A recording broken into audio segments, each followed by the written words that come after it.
रखूं। आइए इब्रानियों 11 को पढ़ेंगे। 1 मिनट। प्रभु आप लोगों को बहुत बरकत और आशीष दें। 4 आयत पढ़ें भाई, इब्रानियों 11:4। विश्वास ही से हाबिल ने कैन से उत्तम बलिदान खुदा के लिए चढ़ाया। 1 मिनट, आइए मैं इसको दूसरी तरीके से पढ़ूं। विश्वास ही से हाबिल ने कैन से ज्यादा उत्तम दुआ चढ़ाई। जब दोनों की दुआएं खुदा के सामने गईं तो खुदा ने हाबिल की दुआ कबूल कर ली और कैन की दुआ को खुदा ने सुना भी नहीं, क्योंकि जो कुर्बानी चढ़ाई वो कुर्बानी आज नए ऐदनामे में आपके धन्यवाद की भेंटें और आपकी दुआएं हैं। तो क्या फास्टिंग प्रेयर के मीटिंग में आने के लिए भी एक विश्वास चाहिए? बाय फेथ उसने उपवास रखा, बाय फेथ उसने दुआ करी। एक रस्मी दुआ नहीं थी। और खुदा हम आपका धन्यवाद देते हैं, आप आज हमें शाम लेके आए और हम बहुत धन्यवाद आपने ये किया। और कुछ चीजें एक मुकाशवा है। आइए 1 मिनट के लिए, क्योंकि टाइम भी गुजरता जा रहा है। उत्पत्ति की किताब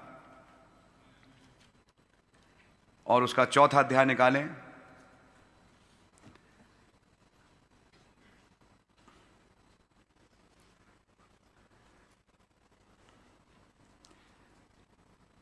और आप 3री आयत से पढ़ना शुरू करें।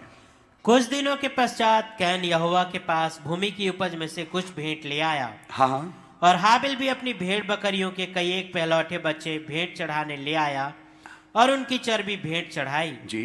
तब यहोवा ने हाबिल और उसकी भेंट को तो ग्रहण किया, परंतु कैन और उसकी भेंट को उसने ग्रहण न किया।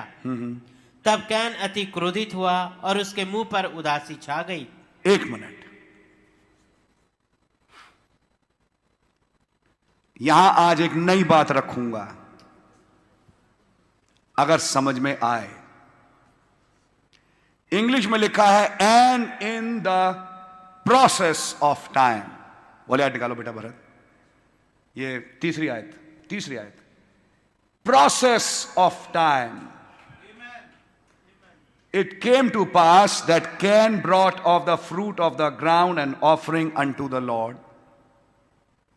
और हाबिल भी अपने पहलौटों को, जो कि उसके भेड़ बकरियों में था, जो फ्लॉक था, भेड़ थी मैं कहूंगा, लेके आया। दोनों आराम से बैठे थे। एक टाइम गुजर रहा था। अगर आप लैंग्वेज पढ़ें तो वहां ये लिखा है प्रोसेस ऑफ टाइम। एक समय का प्रोसेस गुजर रहा था। मैं ये पूछता हूं, ये कैन और हाबिल के अचानक दिमाग में जुनून क्यों सवार हुआ? जल्दी चलो, आज कुर्बानी चढ़ानी है। हाबिल भी कुर्बानी लेके जा रहा है, कैन भी। अलग अलग दिन नहीं, सेम दिन। क्या हुआ कि हाबिल और कैन ने जाके कुर्बानी चढ़ाई? साल का एक खास दिन आया,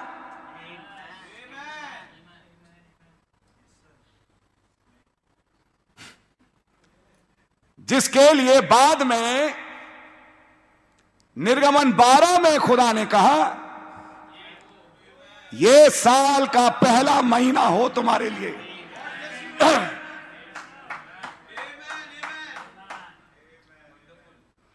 फर्क यह था कि उस समय महीने बताए नहीं। निर्गमन के टाइम पे वो टाइम डिस्क्लोज किया गया, ये तुम्हारे लिए साल का पहला महीना हो। और 10वीं तारीख को एक मेमना लेना, उसे परखना, और 14वीं तारीख की शाम को, क्योंकि हाबिल कुर्बानी शाम को लाया। समझ में आ रही है आपके? और वो लहू तुम्हारे लिए टोकन होगा। सुना था आपने मैसेज? तो फिर कैन और हाबिल दोनों के पास एक मैसेज आया कि यह वक्त है जब खुदा मिल सकता है। लिखा नहीं या छिपा है, वहां एक छिपा मैसेंजर था जो खुदा की ओर से एक मैसेज लाया इन दो के पास कि अब यह वक्त है जब तुम खुदा के पास अपनी कुर्बानी को लेके आओ।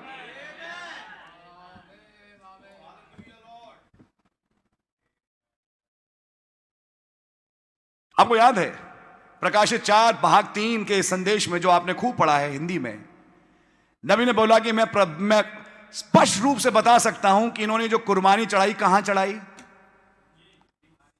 बोले ये एक वेदी थी जो कि पूरब के फाटक पे जहां करूब थे, जहां अग्निमय तलवार थी, उसके सामने ही ये वेदी बनाई गई थी।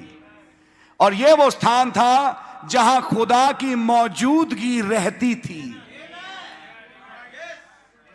खुदा की मौजूदगी वहीं पर थी और उस मौजूदगी में से एक इनविटेशन आया कि अब यह मौका है कि तुम कुर्बानी को लेके आओ।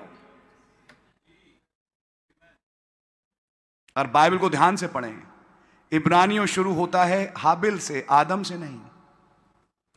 आदम कोई कुर्बानी लेके नहीं आया, आया होगा, मैं इस पे डिनाई नहीं करता, लेकिन उसका कोई रिकॉर्ड नहीं है कि आदम ने कोई भेड़ बकरी चढ़ाई, या आपके पास है कोई रिकॉर्ड? पहला भेड़ चढ़ाने वाला हाबिल है।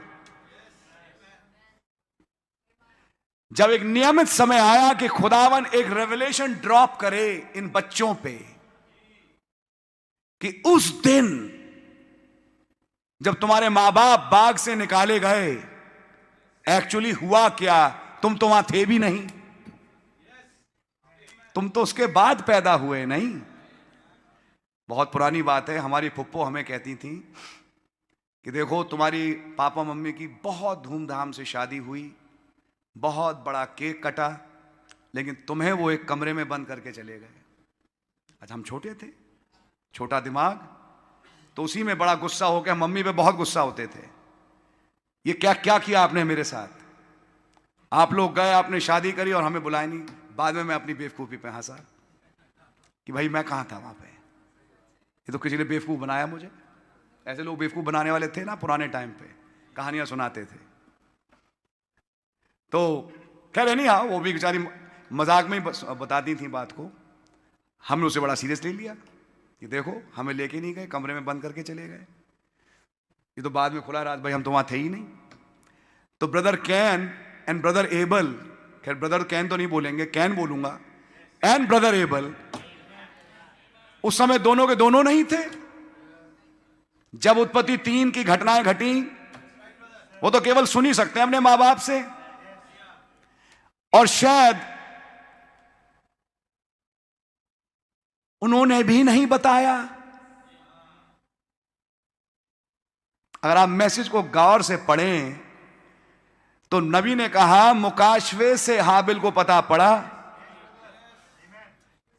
कि मेरी मां ने फल नहीं खाया था। पढ़ा आपने मैसेज में, ये लाइनें पढ़ी हैं। लेकिन वो एक लहू का दूषित होना हुआ, इसका मतलब आदम और हव्वा ने तो हाबिल को नहीं बताया।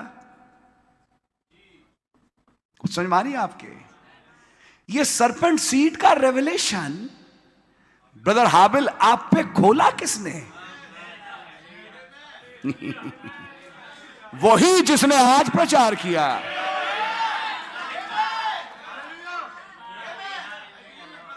कुछ दिखाई दे रहा है आपको? उस समय वो जिस्म नहीं था, लेकिन वो आत्मा थी। वही खुदा की सातवीं आत्मा जिसके हाथ में सातवीं मोहर है। और जब वो शाम के समय सफेद पोशाक पहन के उतर के आए एक न्यायाधीश के रूप में कि हम इन तीनों का न्याय करें, आपको याद है उत्पत्ति 3, उस दिन का रेवलेशन, और उस रेवलेशन को उतारने के टाइम पे उन्हें मालूम था कि यह रेवलेशन मैं अब दूंगा किसको, यह रेवलेशन मैं कैन को तो दूंगा नहीं क्योंकि वो तो मेरा है ही नहीं, यह रेवलेशन तो हाबिल आपको मिलेगा क्योंकि आप मेरे परिवार के हो, आप है मेरे साथ। लेकिन इससे पहले कि वो रेवलेशन उतरे, भाई हाबिल और मिस्टर कैन, ये अचानक जुनून कहां से उग के आया? चलो भाई आज कुर्बानी चढ़ाने का वक्त है, या तुम साल ब साल देखते आ रहे हो? वो समझ में आ रही है? यानी कि दुआ करने के लिए बुलाया जाता है।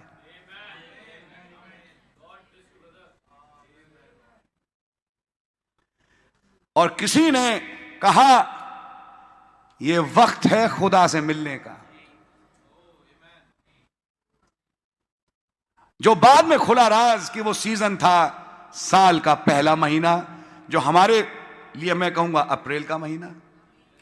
अब आपको सारी कड़ियां मिलती जुलेंगी। मसीह कब मरे? अप्रैल में। हाबिल का मेमना कब मारा गया? अब आप कह सकते हैं बाय रेवलेशन अप्रैल में दोपहर 3 बजे। कुछ दिखाई दे रहा है आपको? जैसे ही ये टाइम आया जिसको साल का पहला महीना कहा, जो खुदावन के दिमाग में बिना अलम से पेशतर था, खुदावन ने एक न्योता भेजा। ध्यान से सुनिए, मिस्र में न्योता किनके पास से आया? खुदा ने मूसा से कहा मैं अब गुजरने पर हूं, और इससे पहले कि मैं मिस्र के पहलौटे मारूं, ध्यान रखना हाबिल आदम का पहलौठा था और कैन सर्प का पहलौठा था। यहां पहला और दूसरे बच्चे की स्टोरी नहीं चल रही, यहां भी 2 ही पहलौटे हैं, एक पहलौटा खुदा की तरफ से और एक पहलौटा शैतान की तरफ से। उसने शारीरिक रूप से हाबिल को मारा, लेकिन हाबिल का लहू आज भी बोलता है, और वो निशाना उसके माथे पे लगा दिया गया कि हमेशा के लिए खत्म। क्या सच्चाई है? और खुदावन करने जा रहे थे, लेकिन उससे पहले खुदा ने लहू लाने का न्योता किसके द्वारा दिया ब्रदर? वहां पे एक निकासी का नबी है जिस पे उसने रेवलेशन को खोला। आपकी समझ मारी है? वही आत्मा हो सकता है आदम में से होके बोली हो सकता है डायरेक्टली आई हो, लेकिन कोई ना कोई जरिया तो था कि वो खुदा की आत्मा न्योता लेके आई इन 2 के पास। क्या भाव? वक्त है अपनी कुर्बानी लाओ। वही आज फिर से ला रही है न्योता।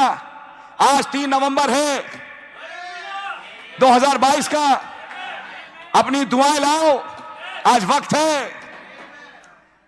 लेकिन उस समय जब ये दोनों न्योताहारी वहां पहुंचे, एक के पास उसी खुदा ने जिसने बुलाया एक मुकाशफा उंडेला, और मुकाशफा उंडेल के साफ साफ दिखाया जो उस समय के लिए था। आप जानते हैं ये हालत तुम्हारी क्यों हुई, यानी वो योजना जो खुदा के मन में थी छुटकारे की, उसका एक प्रतिबिंब, उसका एक रेवलेशन इस आदमी हाबिल के पास उंडेल दिया। अब ध्यान से सुनिएगा, ब्लड का रेवलेशन हर युग में थोड़ा फर्क है। केवल मात्र यह कहना I am under the blood काफी नहीं है। Blood in every age, blood था क्या? और वचन देधारी हुआ, तो आप जानते हैं कि ब्लड भी वचन ही था। ब्लड का रेवलेशन हर युग के लिए फर्क है। उस अपने युग के ब्लड के रेवलेशन में जो दुआ होगी वो होगी उत्तम बलिदान, और जो उस युग के लहू के नीचे नहीं होगी दुआ, वो बलिदान तो होगा लेकिन उत्तम बलिदान नहीं होगा।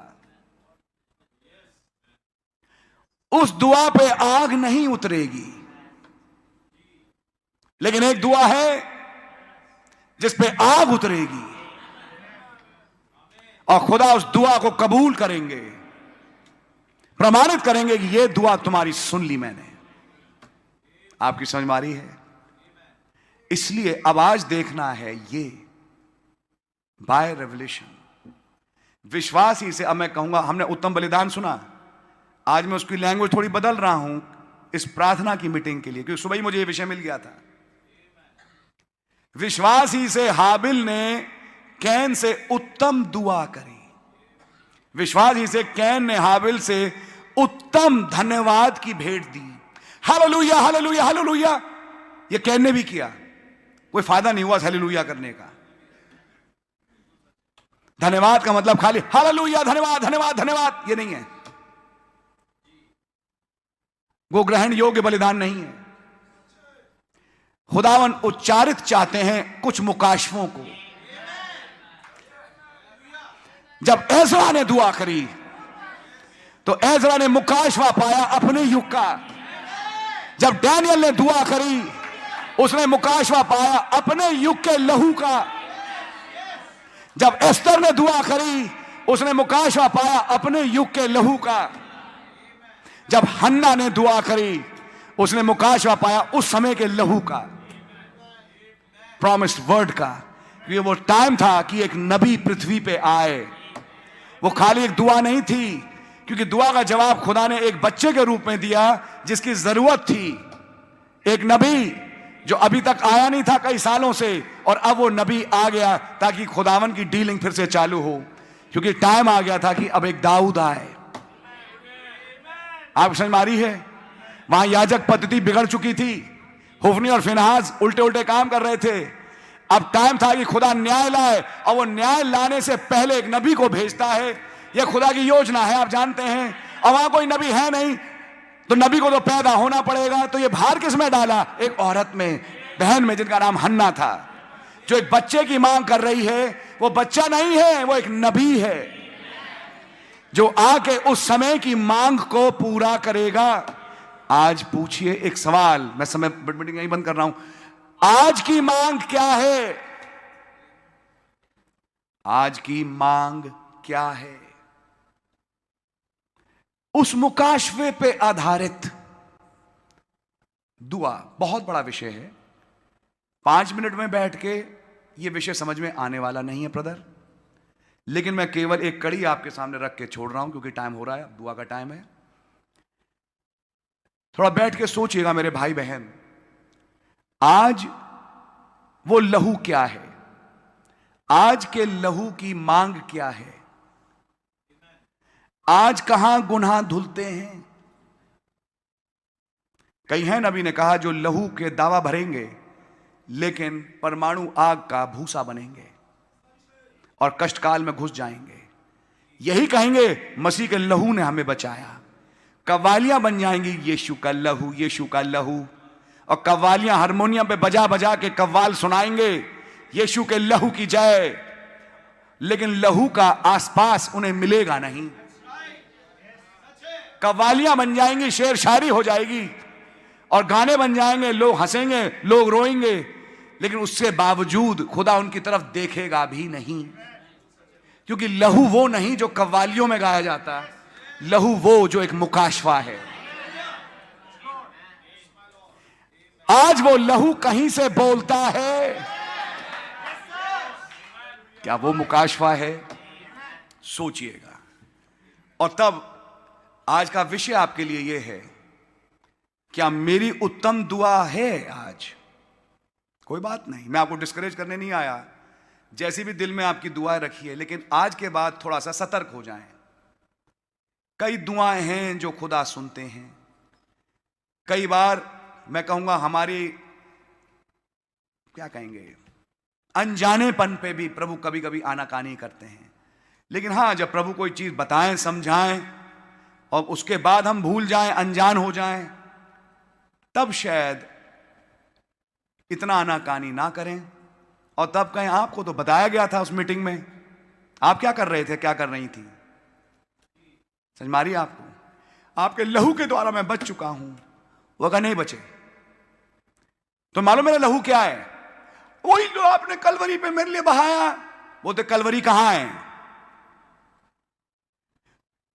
कलवरी को तुमने क्या समझा? दो लकड़ी के पीस जो यूं जोड़ दिए, या शादी के दिन एक बच्चा पकड़ के आगे आगे जाता है, मात्र एक निशान, या उसका कुछ और मतलब है? समझ मारिए, कलवरी पे आपने मेरे लिए जान दे दी, गॉड ब्लेस यू। बोले आज मैं कहां हूं, मेरा लहू आज क्या बोलता है, मेरा लहू आज कहां है? और नहीं मालूम तो बोले मैं तुम्हें संज्ञा दूंगा कैन की। दोनों ने साथ बैठ के धन्यवाद की भेंट चढ़ाई, लेकिन आग मैंने कैन की धन्यवाद की भेंट पे नहीं उतारी, आग मैंने कैन की दुआ पे नहीं उतारी, हाबिल की दुआ पे उतारी। अब बात समझ में आ रही है आपकी? God bless you. इन चीजों को सोचें। मैं भाई टाइटस को बुलाऊंगा कि आज हम अब दुआ में जाएं और प्रभु हम पर रहम करे कि हम इन चीजों को समझ